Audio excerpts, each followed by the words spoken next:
أهلا مشاهدينا الكرام، مرحبا بكم في هذه التغطية الخاصة الأكثر. قضية دارت البوز وشغلت بال الرأي العام المغربي مؤخرا. بطبيعة الحال كنهضروا على قضية بدر والادعاءات ديالو بتبديد 900 مليون سنتيم ديالو الورث ديالو من طرف الزوجة أو الشريكة ديالو الثانية. القصة ديال بدر والتفاصيل ديال هذا النزاع المالي تبعوها جميع المغاربة، لكن المستجدات الأخيرة في الملف جات صادمة وغيرت مجرى الأحداث كاملة. هاد أيام ديال الجدل ظهرت شاهدة جديدة ومهمة بزاف، وهي الصديقة ديال الأم ديال بدر اللي ماتت باش تقدم شهادة قسمت بأن المبلغ الضخم ديال 900 مليون من الأصل ما كاينش. شنو الحقيقه ديال هذا الورث؟ شنو كشفت لنا الصديقه ديال ام بدر وشنو مطلوب من بدر باش يثبت كلامه؟ الشهاده اللي قدمتها هذه السيده واللي هي صديقه قديمه لوالده بدر جات بعد ما حطت علامه استفهام كبيره على الوضعيه الماديه ديال العائله. السيده اكدت انها كتعرف العائله مزيان وعارفه الوضع الاجتماعي ديال ام بدر اللي كانت خدامه خياطه في واحد المعمل، والاب ديالو كان حتى هو عامل بسيط وكانت كاريه، وهذا الشيء كاين في تماما الصوره ديال العائله الغنيه. الشهيده اكدت وقسمت على كلامها بان الارث الحقيقي ديال العائله كان عباره عن بقعه ارضيه صغيره في النواحي ديال الصويره.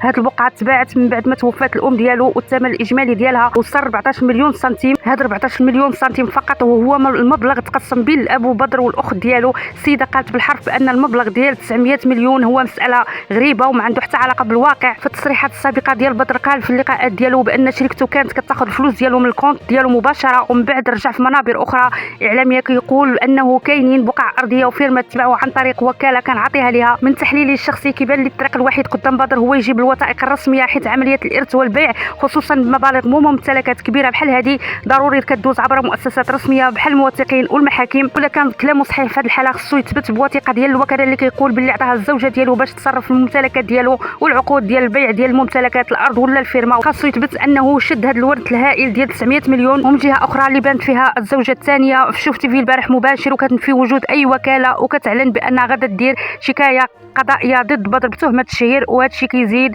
عقد الملف. كل شيء كيطالب بدر الا كانت عنده نيه حسنه وكلامه صادق خصو يمشي للمؤسسات المعنيه سواء المحاكم ولا الموثقين ولا المقاطعه باش ياخذ نسق من الوثائق الرسميه باش تثبت التوقيعات ديالو. الوثائق بوحدها هي اللي غتحسم هذا الجدل الا ما تمكنش من تقديم ما يثبت هذه الادعاءات. الكلام ديالو غيبقى في خانه التصريحات الصادمه اللي ما يمكنش نبنيو عليها الحكم، وغتبقى الشهاده ديال صديقه الام هي الاقوى بالنظر للقسم ديالها وتاكيدها على الوضع البسيط ديال العائله. سيدنا الكرام، في هذه القضيه ديال بدر الامور بقى ما واضحاش. عندنا طرف كيدعي سرقه الاموال وورث كبير، وعندنا طرف كيشهدوا وكينفيو بوجود هذا الورث. السؤال اللي كيبقى مطروح واش بدر كلامه صحيح ولا غير ادعاءات؟